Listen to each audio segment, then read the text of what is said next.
자, 안녕하세요. 법가정치 거꾸로 동영상. 자, 오늘은 5반 손님들이 함께 합니다. 자, 5반 친구들 인사해주세요, 목소리로. 안녕하세요. 안녕하세요. 네, 칙칙한 목소리. 자, 함께 해봅시다. 자, 우리가 오늘 할 거는 우리나라 정치의 특성과 문제점, 파트 2랑 그리고 우리나라 민주정치의 발전 방향입니다. 자, 우리가 저번 시간에 민주주의 역사에 대해서 살펴봤는데, 우리나라 민주주의 역사를 요약하면 뭐 이런 말로 할 수 있습니다. 우리나라. 아주 짧은 민주주의 역사를 가졌다. 우리나라 광복 언제인지 알아요? 1945년. 오, 그렇죠. 오. 1945년. 1945년.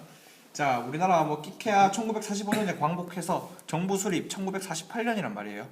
몇 년 안 된다. 이 민주주의 역사가.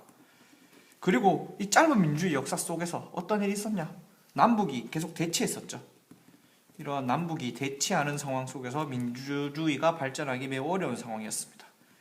그리고 이 시간 동안 다 민주주의였냐? 아니죠. 권위주의 그리고 독재 정권이 아주 오랫동안 지속이 되었습니다. 자, 친구들, 우리나라 민주화 언제 일어난 건지 알아요? 민주화된 거?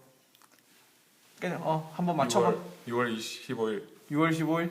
아니, 날짜 말고 연도. 6월 민주항쟁이 6월 민주항쟁 맞아요. 6월 민주항쟁 이후입니다. 1987년 이전까지는 이런 정부였죠. 권위주의 독재 정권. 그렇습니다. 자, 이런 역사 때문에 우리나라 민주주의 문제점들이 나타날 수밖에 없겠죠. 대표적인 문제점 첫 번째, 아주 사회적 갈등이 심한 경우가 있습니다. 사회적 갈등. 대표적인 갈등이 우리나라의 대표적인 갈등, 지역 갈등, 그리고 세대 갈등입니다. 자, 자료를 한번 보도록 합시다. 자, 여러분들 이거 무슨 자료인 것 같아요? 선거 맞아요. 선거 투표율. 무슨 선거냐면 이게 지금 몇 대 총선이죠? 알아요? 20대? 오, 20대 맞아, 20대. 19대 총선 자료인데, 자, 보면 여기 요 색깔 지역 무슨 당일까요? 뽑힌 거 새누리당. 새누리당이겠죠. 요거는 더불어민주당. 민주당, 지금의 더불어민주당이죠. 민주통합당이었습니다. 자, 이렇게 보면 지역별로 지지하는 정당이 확연히 다르다는 걸 알 수가 있죠. 아주 확연히. 그리고 지역뿐만 아닙니다. 지역뿐만 아니라 세대 갈등도 심각합니다. 자,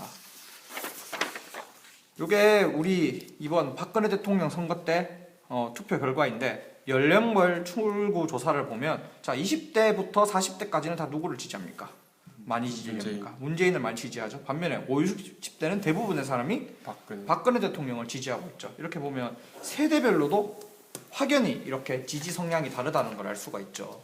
자, 이렇게 지역 세대 갈등이 아주 이렇게 심각한 거를 볼 수 있습니다. 자, 그리고 두 번째 문제. 권력이 한 곳으로 모여 있어요. 그걸 권력의 중앙 집권화라고 하는데, 어디로 모여 있냐면 우리나라는 중앙 정부랑 지방 정부가 있습니다. 자, 중앙 정부는 어딜까요? 우리가 흔히 뉴스에서 부르는 파란 지붕 어딜까요? 청와대를 말하는 거죠. 지방 정부 어딜까요? 시청, 그렇죠. 시청입니다. 부산시청. 근데 여기서 권력이 다 중앙으로 쏠려 있다. 청와대가 힘이 너무 막강하다. 지방 정부는 아무 힘도 없다. 이렇게 비판을 많이 받고 있습니다, 우리나라가. 자, 자료를 보도록 합시다. 자, 요거는 선생님이 실제 정치인들이 했던 인터뷰를 따온 겁니다. 자, 이 사람 알아요? 이 아저씨? 이 아저씨는 옛날에 경기도지사였던 김문수라는 사람인데, 자, 이 사람은 뭐라 그러냐면, 이 사람은 보수예요. 새누리당이 자, 말하라는 거, 지방자치는 없고 지방선거만 있다. 지방자치는 이할의 자치다. 예산 규모도 이할, 권한도 이할. 중앙정부에 비해서 20%밖에 권력을 안 주더라. 이렇게 비판을 하고 있죠. 반면에 새누리당만 그렇게 말을 하는 거 아닙니다. 이 사람 누구죠? 이 아저씨? 서울시장? 박원순, 그렇죠. 이 사람은 지금 더불어민주당 출신이죠. 자, 이 사람도 똑같이 말을 해요. 자, 중앙정부가 지방정부를 무시하고 있다. 이거 메르스 사태 한 말이거든요. 보면 중앙정부는 위에서 큰일만 했지, 보면 권한을 틀어진 채 우리한테 아무 그런 지원도 잘 안 해주고 그렇더라 이렇게 비판을 하고 있죠. 이렇게 당의 성향에 상관없이 우리나라 지방 정치의 어떤 문제점에 대해서 지적하고 있는 걸 볼 수가 있습니다. 자, 그리고 세 번째 문제 2번이랑도 연결이 된다고 볼 수 있는데 비민주적으로 정당이랑 의회가 운영되고 있습니다. 자, 이렇게 선생님이 한번 피라미드를 그려볼게요. 피라미드 아주 이쁘게 그렸네. 자, 이렇게 보면 이 정당의 꼭대기에 위치한 인물, 주요 인물들. 자, 여러분들 뭐 새누리당의 주요 인물 아는 사람 있습니까? 김무성, 그렇죠? 뭐 이런 사람들. 그 새정치 말고 이제 새정치 아니죠? 더불어민주당.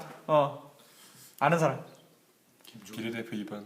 비례대표 2번 김종인 씨, 그렇죠? 뭐 이런 사람들 주요 인물들 있고 이제 밑쪽에는 당원들이 있다고 하는데 바람직한 정당의 모습은 당원들이 의견을 내고 그게 이제 당의 주요 당직자들이 우리 당원의 의견은 이렇구나 하면서 민주적으로 당을 운영하는 모습이 바람직한 모습이겠죠.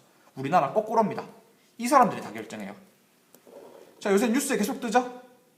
뭐 셀프 공천이라든지 아니면 뭐 김무성도 새누리당이랑 갈등을 빚고 있죠. 근데 보면 당원들이 의견을 내고 이런 게 아닙니다. 다 주요 인물들이 다 결정을 하죠. 이게 아니라 우리나라는 지금 이렇게 이루어지고 있죠. 아주 비민주적으로 운영되고 있습니다. 그렇기 때문에 당연히 의회도 비민주적으로 운영될 수밖에 없겠죠. 우리나라 흔히 보스 정치라고 합니다. 정당의 주요 인물들이 다 어떤 정치에 중요한 역할을 하더라. 이렇게 말을 하고 있습니다. 그리고 네 번째 문제, 항상 나오는 얘기입니다. 참여가 부족하다. 일반 시민들의 참여가 부족하다. 이거는 정치적 무관심이 우리나라에 팽배하더라. 이런 얘기겠죠. 자, 그러면 그 다음 자료를 봅시다. 역대 국회의원 선거 투표율입니다. 자, 1대 국회의원 선거 투표율이 몇 %죠? 95%에 육박하죠. 그런데 가장 최근에 했었던 19대 54.3%. 네, 점점 갈수록 그렇죠. 뭐 올라갈 때도 있지만 전체적으로 보면 비교해 보면 엄청나게 낮아졌죠. 처음에 우리나라 선거 실시할 때랑.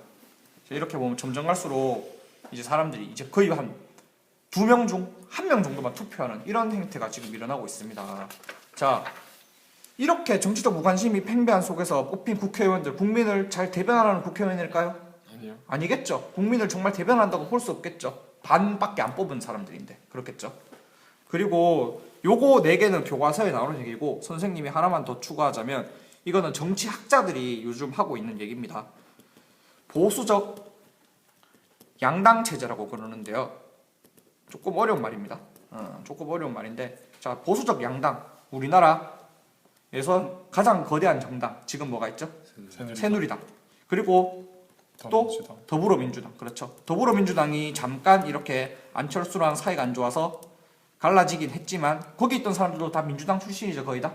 이렇게 2개의 정당이 이제 우리나라를 이끌어 왔다고 볼 수 있는데 자, 요게 기원을 따져보면 이제 우리나라가 냉전 속에서 민주주의가 출발을 했잖아요. 근데 새누리당의 기원 이승만의 자유당입니다. 그리고 더불어민주당의 기원 한국민주당이라는 옛날에 정당이 있었어요. 근데 자유당 요거 보수 색깔이죠. 보수 색깔입니다. 그리고 한국민주당 이거는 누구의 정당이었냐면 뭐 서민의 정당이 아니라 그 당시에 땅 부자들 있죠. 지주들의 정당 이렇게 출발을 했어요.